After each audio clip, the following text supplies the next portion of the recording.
প্রিয় শিক্ষার্থী, আশা করছি সকলেই ভালো রয়েছো।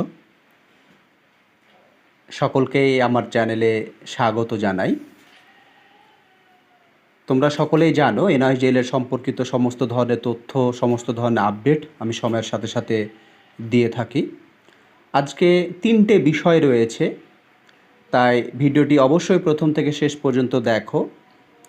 এই 3টে বিষয়ের মধ্যে অনেক কিছু রয়েছে যেগুলো স্পষ্ট হয়ে যাবে তোমাদের কাছে। তো প্রথম বিষয় রয়েছে কেভিএসে যে এনআইএসডিএল শিক্ষার্থীরা ছিল তারা ট্রান্সফার পিটিশনের সঙ্গে যুক্ত হয়েছে। কেন যুক্ত হয়েছে সেটা বলবো। বিহারের শিক্ষার্থীরা এটা একটু ভুল হয়েছে, যাই হোক এইটা স্পেলিংটা পিটিশনের সঙ্গে যুক্ত হয়েছে। এনআইএসডিএল শিক্ষার্থীরা কঠিন সমস্যার মধ্যে ভুগছে। সে সমস্যাটা কি? এই যে 3টে বিষয় রয়েছে, এই 3টে বিষয় নিয়ে আজকের এই আলোচনা। প্রথম বিষয় যেটা যে কেভিএস যে কেন্দ্রীয় বিদ্যালয়ের যে সমস্ত শিক্ষার্থী ছিল, আমরা জানি যে এনআইএসডিএল শিক্ষার্থীদের কেভিএস থেকে বের করে দেওয়া হয়েছে।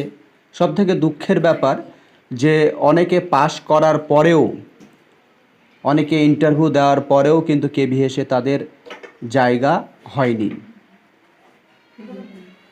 এই চরম দুঃখের ব্যাপার, এই সমস্ত কষ্ট, এই সমস্ত ব্যর্থতা সত্যিই এনআইএসডিএল শিক্ষার্থীদের যারা কেভিএসের মধ্যে ছিল তাদের খুব খারাপ লেগেছে।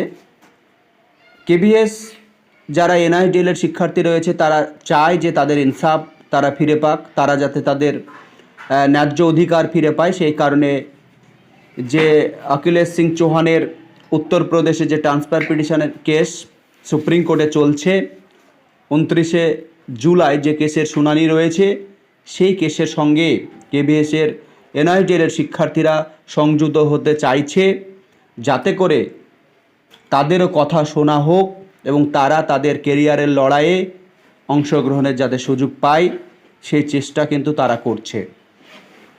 2 নম্বর বিষয় রয়েছে বিহারের শিক্ষার্থীরা ট্রান্সফার, এই একটু স্পেলিং ভুল হয়েছে তার জন্য দুঃখিত, সঙ্গে যুক্ত হয়েছে। আমরা জানি যে এনআইএসডিএল শিক্ষার্থীদের মধ্যে সবথেকে গুরুত্বপূর্ণ যারা ভূমিকা পালন করছে তারা হচ্ছে বিহারের শিক্ষার্থীরা।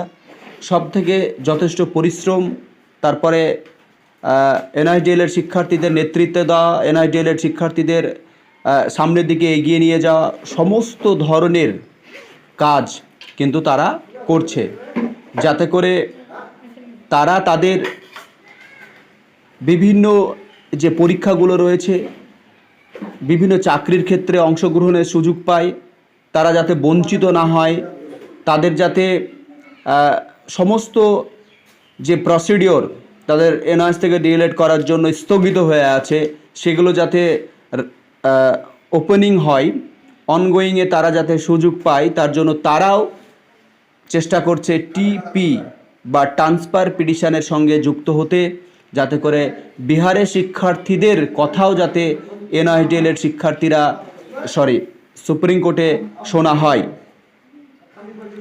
এই কারণে কেভিএসের এনআইএসডিএল শিক্ষার্থীরা এবং বিহারের শিক্ষার্থীরা ট্রান্সফার পিটিশনের সঙ্গে যুক্ত হয়েছে, যাতে করে কেস আরও মজবুত হয়। যে ব্যাপারে আমরা বারবার করে বলছিলাম যে কেসটাকে মজবুত করতে হবে টিপিকে, কারণ ট্রান্সফার পিটিশন এখন এনআইএসডিএল শিক্ষার্থীদের জন্য অনেক গুরুত্ব বহন করে এবং ট্রান্সফার পিটিশন যে সমস্ত বিষয়গুলো তুলে ধরা হবে সুপ্রিম কোর্টে, যদি এই শুনানির মধ্যে দিয়ে ভালো কিছু উঠে আসে তবে এনআইএসডিএল শিক্ষার্থীরা সকলেই সুবিধা পাবে।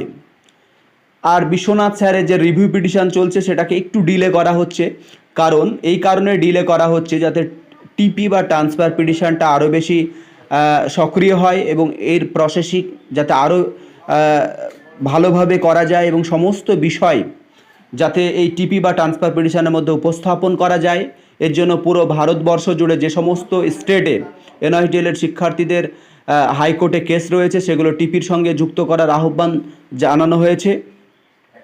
এবার বিষয় হচ্ছে যে গেজেটকে কেন্দ্র করেও, এর আগে আমি ভিডিওতে বলেছি যে গেজেটকে কেন্দ্র করেও একটা টিম গঠন হয়েছে, যে টিম এমএচআরডির সঙ্গে কথোপকথন চলছে তার বিভিন্ন মেম্বারের সঙ্গে, যাতে করে গেজেটকে কেন্দ্র করেও যে সমস্ত মামলাগুলো আমরা জানি, নন্দন সিং বোহরার যে কেস রয়েছে দিল্লিতে, সেটাও আমরা জানি, সেটাও আপাতত স্থগিত রাখা হয়েছে, কারণ এখন বেশি ফোকাস দেওয়া হচ্ছে টিপির ওপর। এই ট্রান্সফার পিটিশন এনআইটিএলের শিক্ষার্থীদের জন্য সত্যিই খুব গুরুত্ব বহন করছে। 3 নম্বর যে বিষয় রয়েছে, এনআইটিএলের শিক্ষার্থীরা একটা কঠিন সমস্যায় ভুগছে। অনেকে আমাকে SMS করছে, ফোন করছে, দাদা এই যে এখন ডিএলএড, রেগুলার ডিএলএডের সেশন চলছে, সেক্ষেত্রে আমরা কি করব? সেই সমস্ত শিক্ষার্থীদের জন্য বলি যে আমি কাউকে কংক্রিট সিদ্ধান্ত দিতে পারছি না, কারণ আমাদের এই প্রসেসিং একটু সময় সাপেক্ষ ব্যাপার, একটু সময় লাগবেই, কারণ সুপ্রিম কোর্ট, হাইকোর্ট থেকে সুপ্রিম কোর্টের শুনানি, পরপর ডেট চলছে, এইভাবে একটা লেন্দি প্রসেস চলবে, ডিলে হবে ব্যাপারটা।